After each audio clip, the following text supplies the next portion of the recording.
Bonjour à tous et bienvenue à la session de cet après-midi où on va vous parler du déploiement rapide de l'intranet et surtout de la gouvernance de ce type de projet qui est hyper importante à prendre en compte. Et on vous montrera par l'exemple ce qu'on a pu faire dans les CPM notamment, mais bon, qu'on applique un peu partout. Mais ce qui est intéressant, c'est que les caisses primaires d'assurance maladie, on en accompagne plusieurs et on a adapté à chaque fois à l'organisation de l'entreprise de la gouvernance projet. Voilà. Donc, on va animer cette session avec Marie Briand, que je vais laisser se présenter. Alors, bonjour, je m'appelle Marie Briand et je suis consultante digitale au sein de DigiWin. Et également, je suis spécialisée dans la conduite du changement. Voilà, et moi-même, Loïc Marteau, je suis directeur d'agence de DigiWin Nantes. Et c'est à Nantes qu'on réalise sur notre centre de service l'ensemble des projets Jalios. Et je suis aussi un expert Jalios, voilà, et expert de la Digital Workplace en général.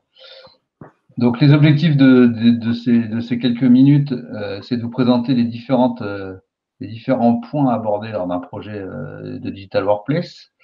Vous conseiller, c'est l'enjeu, sur les bonnes pratiques organisationnelles de ce type de projet. Et puis, on va, comme je vous le disais, échanger sur les exemples d'accompagnement chez nos clients.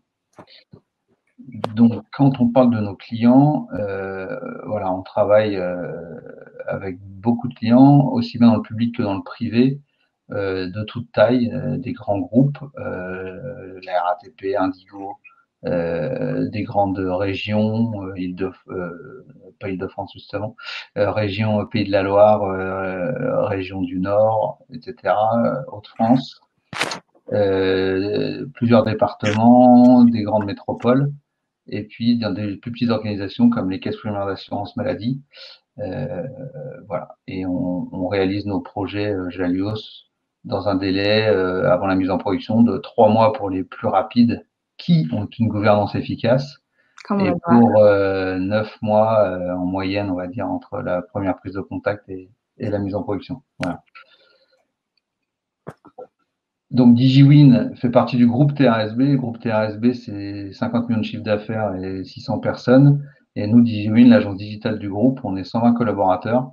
On a un centre d'expertise qui est localisé entre Paris, Nantes et Rouen. Et par contre, toute l'expertise Jalios est à Nantes. Voilà, et ça fait 14 ans qu'on travaille avec Jalios chez DigiWin. Voilà, donc Marie va vous parler d'un projet de Digital Workplace et de ses différents aspects. Voilà.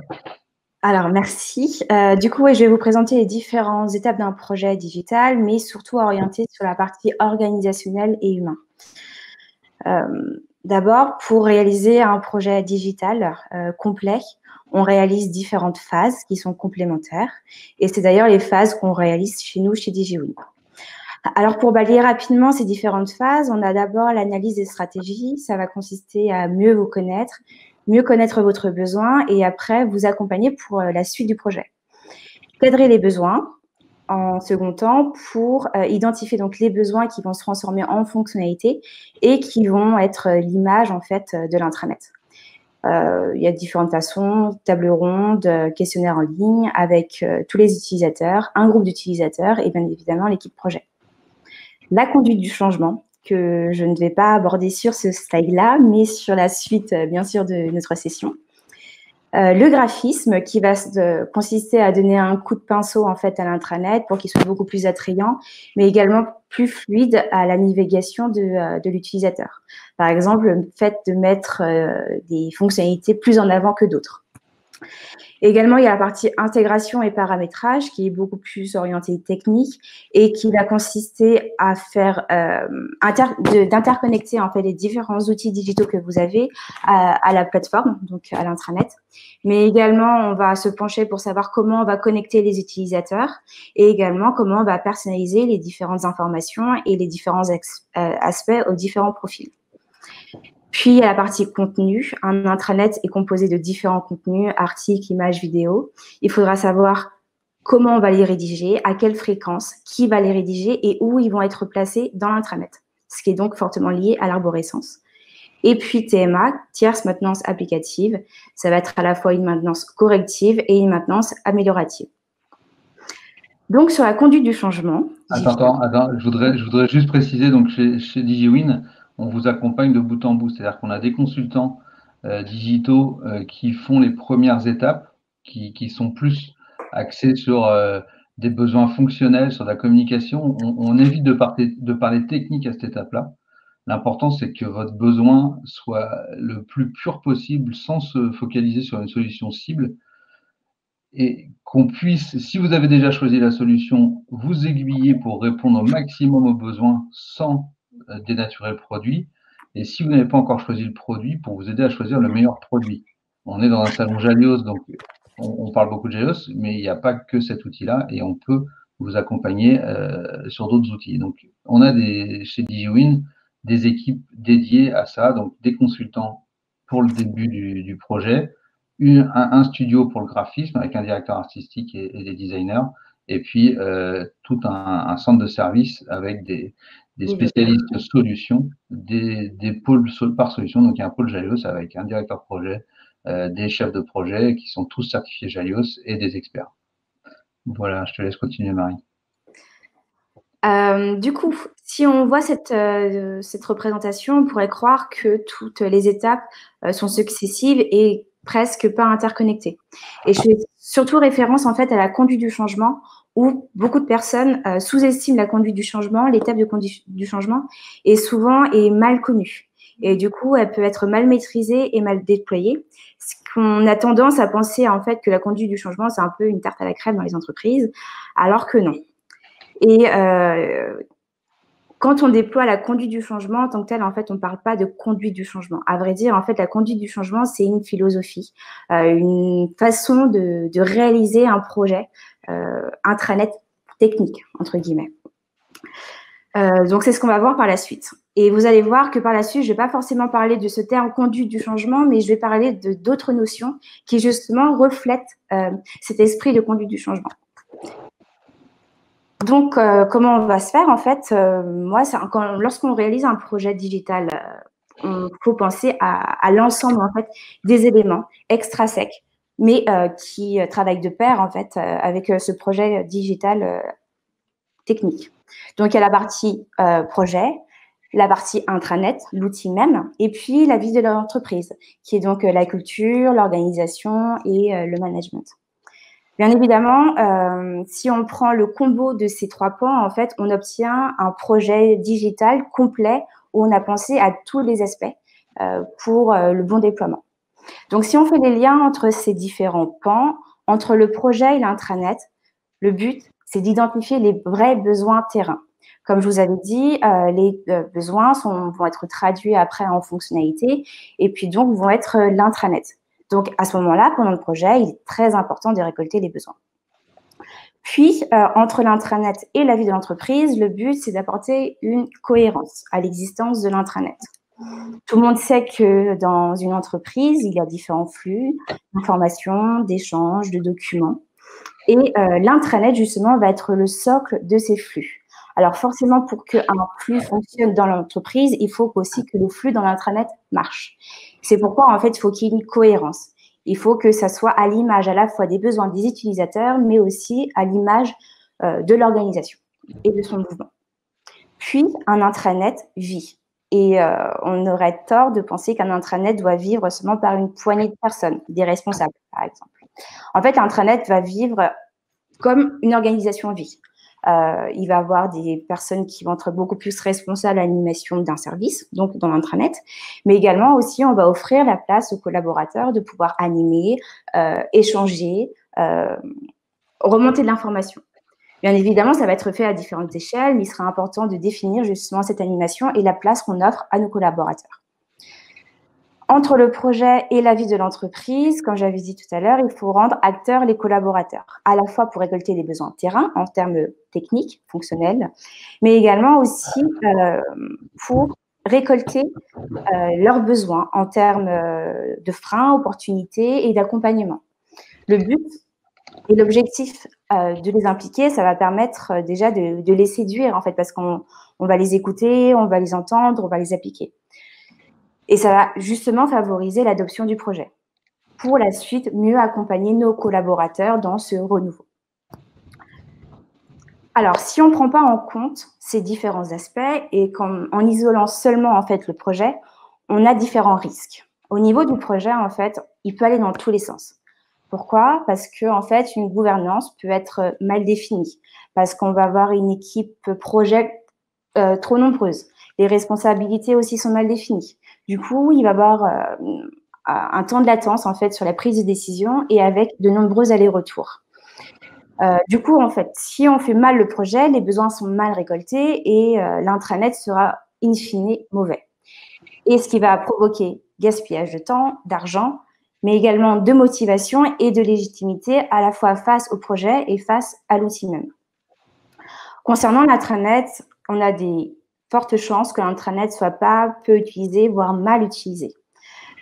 Parce que déjà, en fait, l'intranet donc ne répond pas aux besoins. Il peut avoir aussi une typologie d'animation de l'intranet qui soit complètement désorganisée et anarchique, puisqu'on ne sait pas qui est responsable de l'animation. Tout le monde a peur potentiellement d'écrire. Et puis, on peut aussi avoir des collaborateurs qui ne sont pas du tout au courant du projet, si on a une lacune de plan de communication, ou aussi, ils ne savent pas du tout comment utiliser l'intranet. Concernant la vie d'entreprise, l'intranet doit être intégré dans la vie de l'entreprise. Sinon, on peut avoir des chances qu'il y ait des réfractaires. Les réfractaires, parce qu'en fait, ce sont des réfractaires au digital et on ne les a pas convaincus sur les bénéfices du digital, mais également réfractaires parce qu'en fait, on ne les a pas impliqués dans le projet et que ça a été pensé par certaines personnes, des dirigeants, une équipe projet, et pas eux. Et puis aussi, l'intranet peut être utilisé de différentes façons en fonction des différents services, en fonction des différentes personnes. Et on peut avoir en fait des microcosmes dans l'intranet où il est fortement utilisé par un service, d'autres non. Et puis aussi, les bonnes pratiques ne sont pas unifiées. Et ce qui fait qu'en fait, on a vraiment un usage complètement varié et qui sera assez en désordre. Et ce qui n'est pas du tout dans la logique justement d'unification des flux via un intranet. Une fois que j'ai posé à plat ce contexte et les différentes problématiques, il y a forcément des solutions. Je vais vous proposer 3 solutions, 3 axes qui seront donc orientés organisationnels et humains. Louis, est-ce que tu as des choses à rajouter sur cette partie-là avant? Non, non, en fait. Okay. Bien, je t'aurais coupé. Ok, super. Alors, sur le premier axe, d'abord, c'est définir la gouvernance projet. Il faut que l'équipe projet soit bien définie en nombre, en responsabilité, mais également aussi en discipline. Un projet d'intranet va couvrir l'ensemble en fait des services et de la vie de l'entreprise. Donc c'est pour ça en fait, il faut que l'équipe soit multidisciplinaire. Donc chez nos clients, on distingue et on recommande de réaliser 2 groupes projets. À la fois, on a l'équipe projet restreinte et l'équipe projet élargie. L'équipe projet restreinte doit vraiment avoir moins de 5 personnes, une poignée de personnes. Majoritairement composée d'un chef de projet, voire de son binôme pour l'appuyer sur la gestion du projet. Mais également, on conseille d'avoir les différents pans en fait, d'un intranet, à la fois DSI, com et RH. Et également, il y a un autre acteur qui est le sponsor. C'est une personne qui est placée hautement dans la hiérarchie et qui va avoir un pouvoir de communiquer sur le projet et d'impulser la dynamique de ce projet. Puis, on a l'équipe projet élargie, qui est donc composée d'équipes projet restreintes, mais également des homologues de ces différents acteurs. Donc, homologues des SI comme des RH, puisque à la fois, ils vont déployer après le projet de façon opérationnelle, mais également, ils vont nous apporter de l'information pour construire ce projet. On aura des volontaires, donc ça va être tous les collaborateurs volontaires qui vont nous aider à construire ce projet, et les acteurs de l'intranet. Comme je l'avais dit, un intranet vit et il y a différentes personnes qui animent déjà l'intranet. Alors, suivant où on se trouve dans l'organisation, peut-être qu'il y a déjà un intranet existant, alors on va les solliciter, ou peut-être que l'intranet n'existe pas encore, mais vous avez déjà identifié les futurs acteurs de l'intranet. Donc, on va solliciter aussi dans le projet. Et puis, il y a la 3e équipe qui est bien évidemment, nous, l'équipe DigiWin, pour vous accompagner. Le 2e axe, c'est rendre acteurs vos collaborateurs.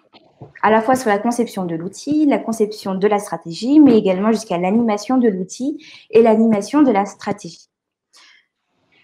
Alors, la cartographie des collaborateurs, j'ai segmenté en différentes familles qui est en fait à l'image des 3 pans que je vous avais montrés, à la fois projet, intranet et vie de l'entreprise.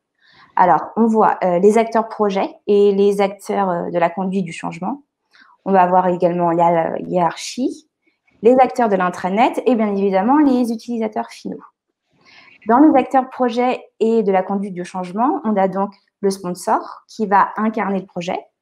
On va avoir donc nos équipes projets stratégiques, leurs homologues, les services RH comme et DSI. On va également avoir l'ensemble des collaborateurs qui seront les utilisateurs finaux. On va également avoir un panel d'utilisateurs qui vont être en fait des personnes, nos utilisateurs finaux, mais de façon beaucoup plus restreinte, qu'on va davantage solliciter et les impliquer dans des ateliers physiques, par exemple, pour construire le projet ensemble. Et également, on va avoir des ambassadeurs, ça va être tous les collaborateurs volontaires, représentatifs de différents services et niveaux hiérarchiques, qui vont après accompagner leurs collègues localement pour parler de ce projet et également les accompagner si les collègues ont des problématiques sur l'usage, par exemple, de l'intranet. Côté hiérarchie, on a les DG ou le DG. On a également les managers intermédiaires qui sont bien souvent oubliés à tort, étant donné qu'en fait, un projet peut être court-circuité par un manager de proximité. Et également, ce manager ne peut ne pas utiliser l'outil parce qu'il a peur que ses collaborateurs, ses équipes, en fait, l'utilisent de façon oisive ou également que l'information ne passe plus par lui, mais par l'intranet. Donc, il faudra aussi accompagner ce manager. Et en fonction de votre organisation, on peut avoir des référents BU, des référents d'entités, de services qu'on va devoir aussi solliciter et accompagner. On a donc en troisième catégorie les acteurs de l'intranet, où on a les administrateurs techniques et fonctionnels qui vont donc gérer le squelette de l'intranet. On va avoir les contributeurs qui enrichissent l'intranet. On va avoir les animateurs de communauté. Donc, c'est des personnes volontaires qui ont eu le besoin d'ouvrir un espace collaboratif pour se réunir entre collaborateurs autour d'un projet ou autour d'un centre d'intérêt. Et puis, on a les pilotes.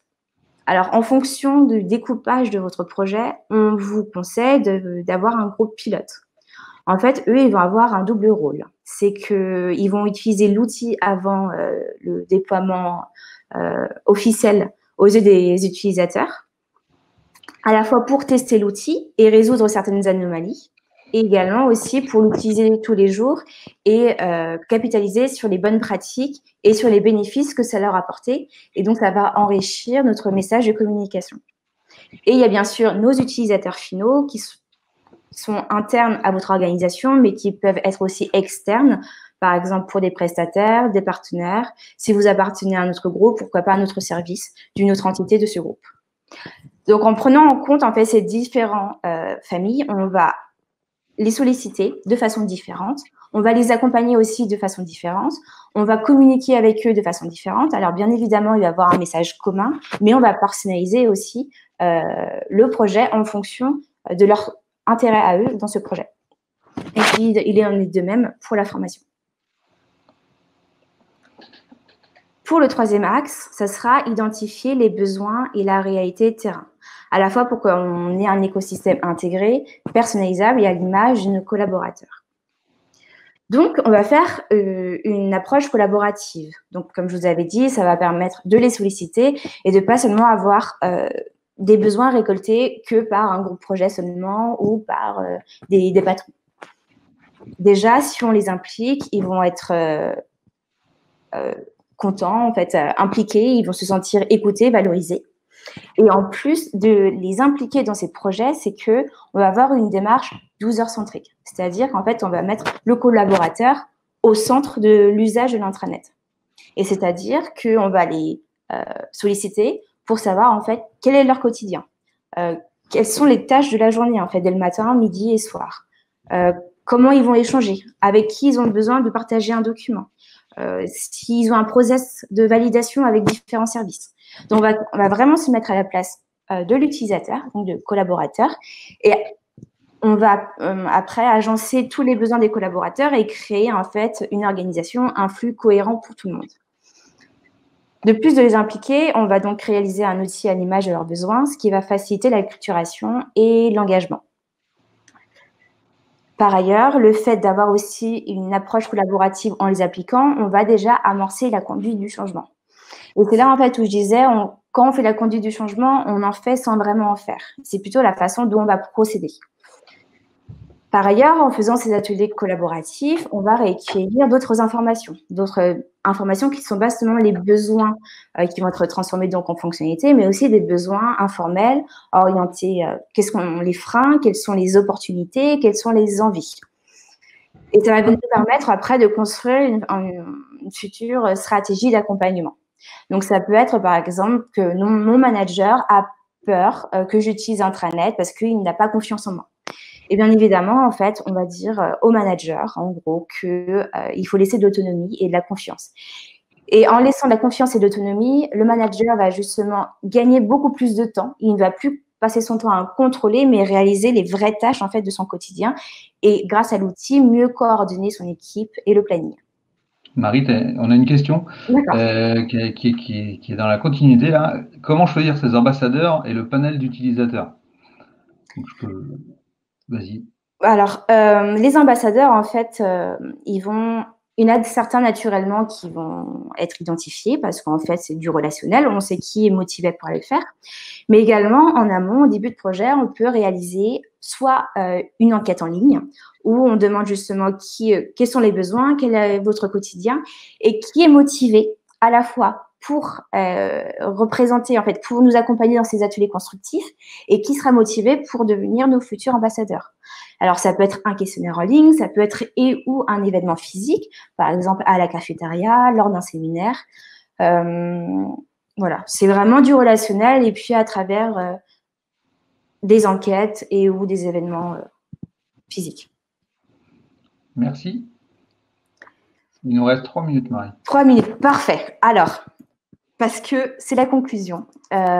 Du coup, pour la conclusion, pour réaliser un projet Digital Workplace complet et cohérent, il faut prendre donc les différents thèmes annexes au projet intranet dit technique, puisqu'il faut prendre aussi en compte l'intranet, l'outil, mais également la vie de l'entreprise. Il faut définir une gouvernance projet pour que le projet avance facilement, rapidement, de façon fluide, et également que les besoins soient bien récoltés. Impliquer tous les collaborateurs pour les rendre acteurs dans le projet, que ce soit avant le lancement de l'outil, pendant le lancement de l'outil. Pendant, ça peut être également créer un événement où on met en avant les ambassadeurs. Et après, il faudra les accompagner, les former, récolter régulièrement des feedbacks dans l'intranet et communiquer justement sur les bonnes pratiques et les réussites. Et puis en dernier, identifier les vrais besoins terrain. Donc, solliciter l'ensemble des collaborateurs, se mettre à leur place et également donc les impliquer pour qu'ils se sentent écoutés et ça va favoriser donc l'adoption de l'intranet, son usage et sa dynamique future. Voilà. Merci, vas-y, faut conclure, je vais conclure. Donc, vous pourrez aller voir notre webinaire sur le retour d'expérience des CPM avec Jalios, caisse primaire d'assurance maladie, où vous verrez qu'à travers, on en a fait 8 des projets dans les caisses primaires d'assurance maladie, on s'est rendu compte que sur des structures, c'est même pas proche, c'est les mêmes structures, elles font le même travail, et ben, elles n'ont pas le même intranet. Vous verrez, c'est assez intéressant à aller voir. Et la gouvernance aussi était différente. Donc, on en parle dans ce webinaire que vous pourrez voir sur notre site. Et je réponds en même temps à une question que vous avez posée en début de session. On est partenaire aussi avec Liferay pour des besoins plus orientés portail, moins fonctionnels que Jalios. Jalios a une couverture fonctionnelle très large, très clé en main. Liferay, au contraire, n'est pas clé en main et offre des capacités de développement plus naturelles. Mais en tout cas, voilà, c'est la différence entre les deux outils. Donc, en fonction des besoins, on va aller sur l'un ou sur l'autre. Voilà. On reste dans le monde Java et pour un open source aussi et pour l'autre sous licence Trevelios. N'hésitez pas à nous contacter, vous avez mes coordonnées. Si vous voulez échanger avec Marie, je vous les transmettrai. Et puis voilà, je conclus et j'ai fini. Démarrer il y a 20 minutes. Merci beaucoup, Marie. Merci beaucoup à tous. Et puis merci à tous et au revoir. Et n'hésitez pas à nous contacter.